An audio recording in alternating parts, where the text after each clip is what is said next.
To break the ice, I want to start by listening to a 4-minute or so clip from an SDA pastor and professor at Oakwood University. That is an Adventist university in Alabama.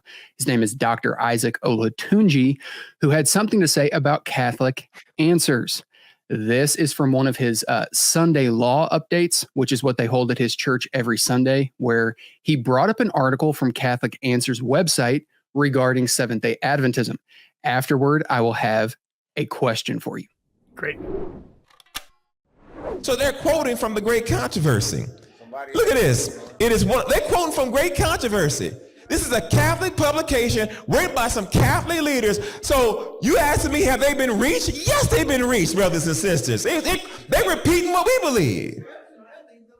Right. It is one of the leading doctrines of Romanism that the Pope is the visible head of the universal Church of Christ. It has been declared infallible. He demands the homage of all men. The same claim urged by Satan in the wilderness of temptation is still urged by him through the Church of Rome, and vast numbers are ready to yield him homage. And then look at this one right here. They're quoting from Ellen G. White. Marvelous in her shrewdness, in cunning is the Catholic Church.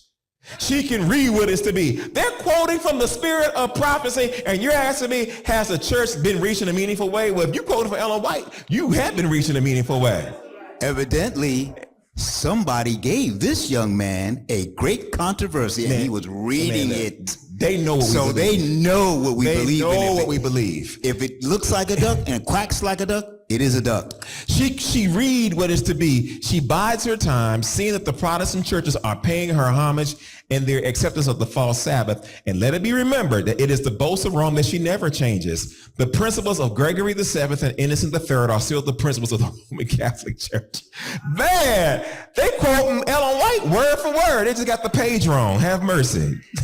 They must have got it from another version. It says, look, then they quote, God's word is giving warning of the impending danger. Let this be unheeded in the Protestant world, where learn what the purposes of Rome really are only when it's too late to escape the snare. She is silently growing into what?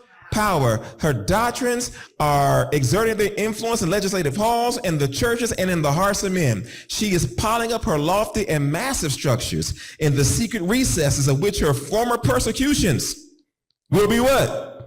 This is the Catholics quoting from Ellen White. Stealthily and unsuspectedly, she is strafing her forces to further her own ends when the time shall come for her to what? All that she desires is vantage ground, etc., etc. Bear in mind that these quotes are not taken from an obscure work of Ellen White that nobody ever reads.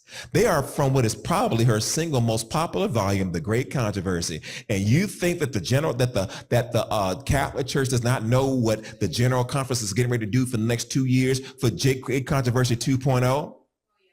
They know. And they need to be reached. But it's not reached in the way that those other countries need to be reached. Sabbath day. Now listen to this right here. According to her, to my Ellen White, the papacy is the seven-headed beast from the sea in Revelation 13. Accompanying that beast is the lamb-like beast from the earth. The latter causes the world to worship the former and has an image made of it. What Ellen White proclaimed that the second beast is who? United States. And that it will force people to worship on the papacy by enforcing some observance, which should be an act of homage to the papacy. This observance, she says, is what worship? Sunday worship rather than Saturday worship. Ellen White, this is the Catholic Church. Ellen White claims, notice this right here, that the papacy changed the day of worship from Saturday to Sunday, making this change its mark of authority. In her view, there will come a time when the U.S. will establish a national what? Sunday law and compel its citizens to worship on Sunday. It will not compel them to become Catholics, but to join a Protestant state church that is an image of the papacy, thus the image of the beast. Brothers and sisters, they know what we got. That tell me right there. But look at the next paragraph. Oh, look at the next. Daphne, you better fasten your seatbelts. It's about to knock your feet out from under you. Look what it says. Seventh-day Adventism cannot change its views on the Catholic Church being the whore of Babylon without admitting it was wrong on Sunday worship. Talking about Seventh-day Adventism, cannot admit that Sunday worship is not the mark of the beast without changing its views on the Jewish Sabbath. But look at this. Seventh-day Adventism cannot cease to be anti-Catholic without ceasing to be Seventh-day Adventism. Wow. That seed was planted. Is that clear? Catholic.com on Seventh-day Adventism. All right. So I promise all of the questions are not going to be this wild. But besides Dr. O errantly confusing Catholic answers with the Vatican, he claims that you all are reading Ellen G. White because you have a tract page on the website that quotes Ellen White to support the claims that are made in the article. He later would go on to claim this evidences that you all know what the SDA Church believes and are conspiring behind the scenes, which is supposed to prove these sorts of claims to be true. So, Joe, as someone that works for Catholic Answers, how accurate is his assessment? Yeah, I think the first issue is the conflation between Catholic Answers and the Vatican. So I would just want to point out like two things going on. First, he's looking at a tract from 2004.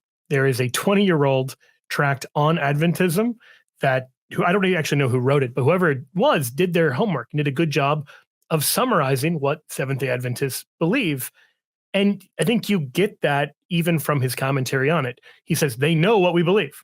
And wow, is that clear? And those kind of comments throughout. And so, we started the episode with you saying, if you want to refute somebody's beliefs, go to them, go to the source, like find out what they actually believe. And he doesn't go to the Vatican. He doesn't say, here's this thing where, the Pope has denounced, worshiping on Saturday or something like this. He's going to a 20-year-old Catholic Answers tract and confusing that with the Vatican. But in the meantime, he's showing that we're actually doing the thing that they're not doing. Like we're actually going to the sources. We're going to Ellen G. White and saying, what do we find in great controversy? And so we're not just saying, I heard a rumor from other Catholics that Adventists are planning something sneaky. And all we're asking is the same respect in return. If you have a knowledgeable critique of the Catholic Church and you can point to a Catholic source saying the thing you claim, great. But if it's just you heard it from a friend who heard it from a friend, that's not how you do theology. It's not how you do apologetics. And it's not even how you do Christian living. That's the sin of gossip. And so there's a lot of gossip. I think both Adventists and Catholics have probably been on the receiving end of people getting things wrong about what we believe. And the easiest remedy to that is, well, go and find it from authoritative sources. Where do we find it from them? So I would say no, like Catholic Answers is not a mouthpiece of the Vatican in an official kind of capacity. That particular tract was approved by the Bishop of San Diego, but it's not like Pope John Paul II at the time was saying, oh yes, this, here's our secret plan. We're going to announce that we've read some Ellen G. White. So what we're really seeing there is like someone at Catholic Answers read up on Adventism and did a good job of representing Adventist doctrine. The context of those quotes, which I don't think he really explained, was that you can assume that anti-Catholicism is part of the radical fringe of Adventism, but it actually permeates great controversy. Although the tract goes on to notice, even Ellen G. White kind of softens up in some of her later writings that are less well known, that nevertheless, this is much more at the heart of Adventism than it is for, say, evangelical Protestantism. One doesn't need to be anti-Catholic to be an evangelical. One sort of needs to be anti-Catholic to be a Seventh-day Adventist. So I think that part, it sounds like he's agreeing with, but he just thinks that, like, obviously, if one person at Catholic Answers has read Ellen G. White, that must mean the entire Vatican has read Ellen G. White, and that doesn't logically follow at all. We just do our best to do our homework when we're criticizing someone to learn what it is that they believe before we kind of fire off a critique, so that we don't have lengthy clips where we don't know the difference between the Vatican and Catholic Answers.